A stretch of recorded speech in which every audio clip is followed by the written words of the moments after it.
কমছে না মোটা বা চিকন কোনো চালের দাম। এরই মধ্যে চালের দাম বৃদ্ধিতে রেকর্ড গড়েছে বাংলাদেশ। খাদ্য মন্ত্রণালয়ের হিসাব পর্যালোচনা করলে দেখা যায়, বিশ্ববাজার থেকে আমদানি করলে দেশের বাজারে প্রতি কেজি চালের দাম পড়ে 34 থেকে সর্বোচ্চ 39 টাকা। সেখানে বাংলাদেশে 1 কেজি মোটা চাল কিনতে ভোক্তাকে খরচ করতে হচ্ছে 48 টাকা।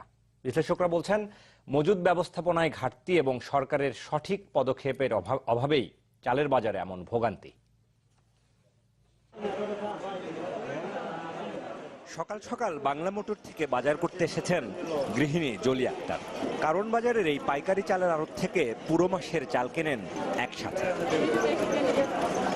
সবশেষে এই দোকান থেকেই এক বস্তা মিনিকেট চাল কিনেছিলেন 2300 টাকায়, যা আজ কিনতে হলো 2600 টাকায়। তাই সকালের ফুরফুরে হাওয়ায় বাজার করতে এলেও তার চোখে মুখের ছিটে ফোটাও নেই, বরং জমেছে হতাশায়। অনেক দাম বাড়তি এখন আছে, চালের দাম অনেক বাড়তি। 150 টাকা বস্তা ছিল, এখন 2500, 2600, 2700 টাকা বস্তা। আমরা তো মধ্যবিত্ত, আমরা তো ওর জন্য কষ্টকর, আমরা তো আর অগ্রিম তো আর বেশি পাই না, কিন্তু বাজারে তো অগ্রিম বেশি দিয়েই কিনতে হয়। খরচ কমিয়ে এদিক সেদিক করে বেঁচে থাকার এই প্রচেষ্টা কেবল জলি আক্তারের নয়, এমন অবস্থার মুখোমুখি নিম্ন আয়ের সব ক্রেতাই। আমার মনে হয় আমি 5-6 বছরে এত দাম বেশি দেখি, এত বেশি যে আমাকে পক্ষে আসলে খুব কষ্টকর হচ্ছে। তার যে স্টক বেশি থাকতো, স্টক থেকে ছেড়ে দিত বেশি করে, আগের যদি স্টক থাকতো তাহলে হয়তো এটা একটু দমন থাকতো। সরকারি হিসাবে চালের দাম বৃদ্ধিতে রেকর্ড গড়েছে বাংলাদেশ। সরকারি বিপণন সংস্থা টিসিবি ও কৃষি বিপণন অধিদপ্তরের হিসাবে 1 কেজি মোটা চাল কিনতে এখন ভোক্তাকে খরচ করতে হচ্ছে 45 থেকে 48 টাকা। এক বছর আগেও যার দাম ছিল 30 থেকে 34 টাকা। বছর ব্যবধানে যা বেড়েছে 42 ভাগ। চালের দাম নিয়ে নিয়মিত প্রতিবেদন প্রকাশ করে খাদ্য মন্ত্রণালয়, যেখানে দেখা যায় গত বছর সরকারিভাবে আমদানি করা হয় 1028 মেট্রিক টন চাল। এবছর যা একেবারেই শূন্য। বেসরকারিভাবেও যেটুকু চাল আমদানি হয়েছে তাও আগের অর্থ বছরের অর্ধেকেরও কম। পাইকারি ব্যবসায়ী ও আড়তদাররা বলছেন, মিলাররা চাল পাঠায় কম, নেই নির্দিষ্ট কোনো দর, চাহিদার তুলনায় যা সামান্য।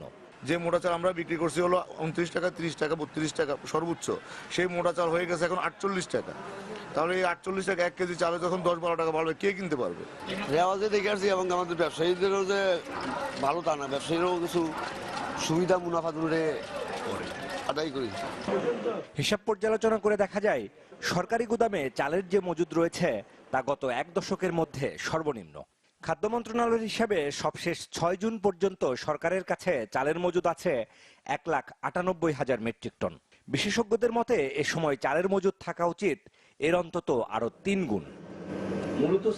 এছাড়াও ব্যবসায়ীদের কাছে কত মজুদ আছে সরকারের কাছে তার হিসাব না থাকা এবং মজুদ ব্যবস্থাপনায় অব্যবস্থাপনার কারণেই ভোক্তাদের দুর্ভোগ পোহাতে হচ্ছে বলে মত বিআইডিএস এর এই কর্মকর্তার।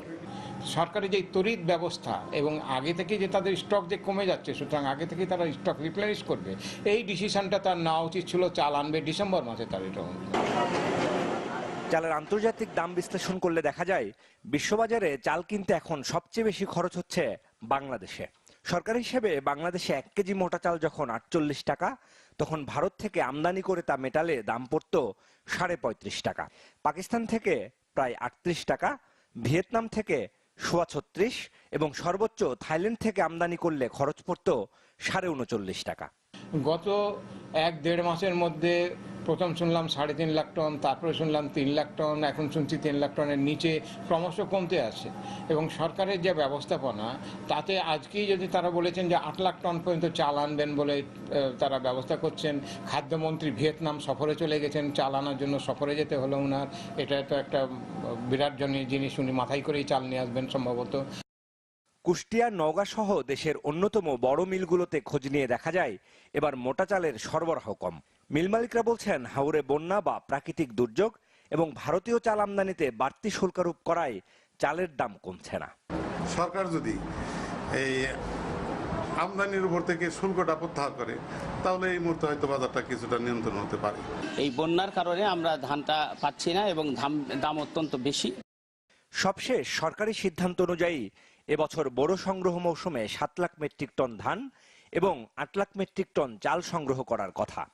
যদিও গত মঙ্গলবার পর্যন্ত সংগ্রহ করা গেছে মাত্র 11,000 মেট্রিক টন।